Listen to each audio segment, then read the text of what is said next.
సింహవాహనంపై కొలువై సేవలందుకునే కాత్యాయని మాత దర్శనం చతుర్విధ పురుషార్థాల ఫలకారకమంటాయి మన పురాణాలు.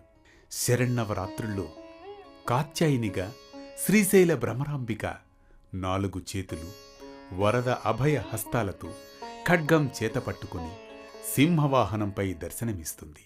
కాత్యాయన్యై నమః.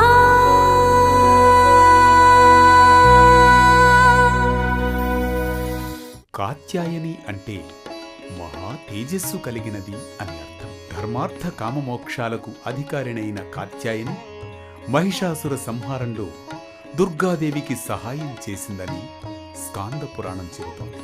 ఆజ్ఞాచక్రానికి అధిష్టాన దేవతగా ఆజ్ఞాచక్రాన్ని జాగృతపరిచి సాధకుడికి ఏకాగ్రతను ప్రసాదిస్తుంది.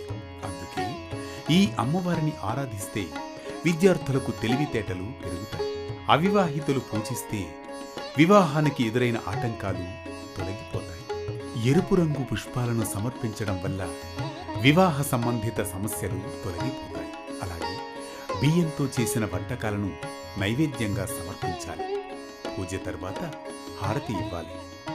ఓం హ్రీం నమః.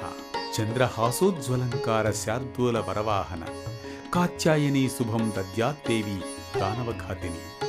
ఓం దేవి కాత్యాయన్యై నమః. యా దేవి సర్వభూతేషు మాం కాత్యాయనీ రూపేణ సంస్థిత. ఈ మంత్ర పఠనం వల్ల కష్టాల నుంచి విముక్తి.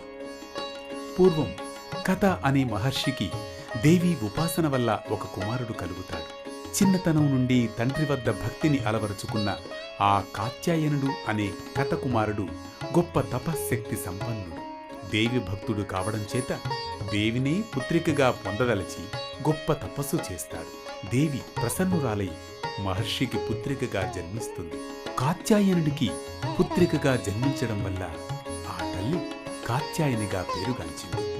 మన పురాణాల ప్రకారం కాత్యాయనీ దేవి రాక్షసుడైన మహిషాసురుణ్ణి సంహరించేందుకు భూలోకంలో అవతరించింది.